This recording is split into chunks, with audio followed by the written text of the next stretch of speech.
তো hello guys, আপনারা সবাই কেমন আছেন? আশা করি সবাই ভালো আছেন। আমি রয়েছি আপনার সঙ্গে শুভঙ্কর। আপনি দেখছেন আপনার প্রিয় ইউটিউব চ্যানেল এরা ফ্রেন্ড। তো বন্ধুরা, আপনারা কিন্তু দীর্ঘদিন থেকেই কয়েকদিন থেকে আমি দেখছি আপনারা কমেন্ট করছেন যে দাদা আমাদের জন্য বিভিন্ন চাকরির খবর দিন জেলা ওয়াইজ, অর্থাৎ ডিস্ট্রিক্ট ওয়াইজ। এর মধ্যেই কিন্তু বিভিন্ন ভিডিওতে আপনারা কমেন্ট করেছেন অনেকেই, আমি দেখেছি যে আলিপুরদুয়ার জেলার জন্য কোনো চাকরির খবর থাকলে অবশ্যই আমাদের জানাবেন। তো আলিপুরদুয়ার জেলার জন্য খুব ভালো একটা চাকরির সুযোগ রয়েছে এই মুহূর্তে। এই ভিডিওতে আমি জাস্ট আপনাদের ইনফর্ম করে দিচ্ছি এবং আপনারা অবশ্যই কিন্তু অফিসিয়াল ওয়েবসাইটগুলো ভিজিট করবেন।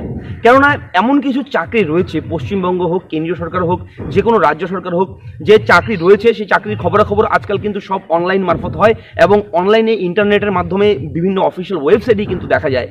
এবং আমরা কিন্তু সেই নোটিফিকেশনগুলো অনেক ক্ষেত্রে কিন্তু বিভিন্ন নিউজ চ্যানেল কিংবা বিভিন্ন যে পত্রিকাগুলো রয়েছে চাকরি সংক্রান্ত, সেই পত্রিকাতেও কিন্তু অনেক খবর কিন্তু ছাপছে না এবং সেই খবরগুলো আমরা পেয়ে যাই কিন্তু অফিসিয়াল ওয়েবসাইটে। তো এই মুহূর্তে রয়েছে আপনার অন স্ক্রিনে কিন্তু খোলা, দেখতেই পাচ্ছেন এই মুহূর্তে পশ্চিমবঙ্গের এমপ্লয়মেন্ট এক্সচেঞ্জের অফিসিয়াল ওয়েবসাইট। এই ওয়েবসাইটের মধ্যেই কিন্তু পশ্চিমবঙ্গ রাজ্য সরকার নিয়োগ করে চলেছে প্রচুর শূন্য পদে।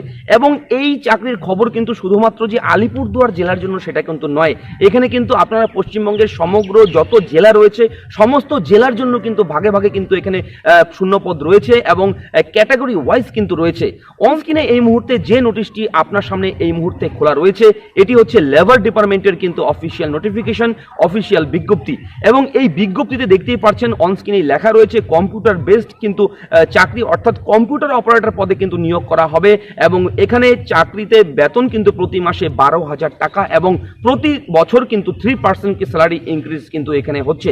এবং এটা কিন্তু এই নোটিশে খুব স্পষ্টভাবে বলে দিয়েছে। এবং বলে রাখি, এই যুবশ্রী প্রকল্পের যে অফিসিয়াল ওয়েবসাইট সেখান থেকে কিন্তু আপনারা পেয়ে যাবেন। আপনি যদি যুবশ্রী প্রকল্পে আবেদন করে থাকেন তাহলেও কিন্তু আপনি এখানে আবেদন করতে পারবেন। যদি যুবশ্রী প্রকল্পে আবেদন না করেন তবু কিন্তু আপনি এই চাকরিতে অ্যাপ্লাই করতে পারবেন।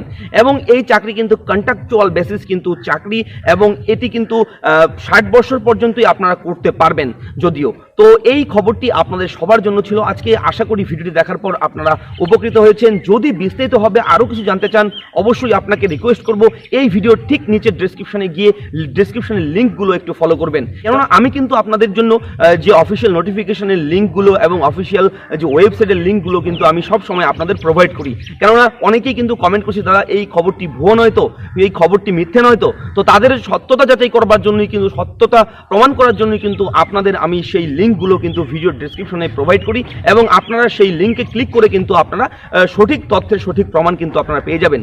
তো পরবর্তী ভিডিও নিয়ে ফিরবো, তার আগে আপনার কাছে ছোট্ট একটা রিকোয়েস্ট করব, আপনি কোন জেলা থেকে এই মুহূর্তে এই ভিডিওটি দেখছেন সেই জেলার নাম কমেন্ট বক্সে অবশ্যই করে দেবেন। পরবর্তী ভিডিওতে আপনার জন্য কিন্তু কোনো চাকরির খবর যদি থাকে আপনার জেলার জন্য ভিডিও কিন্তু তৈরি করে এই চ্যানেলে আপনাদের জন্য দিয়ে দেবো। তো ভালো থাকবেন, দেখা হচ্ছে পরবর্তী ভিডিওতে।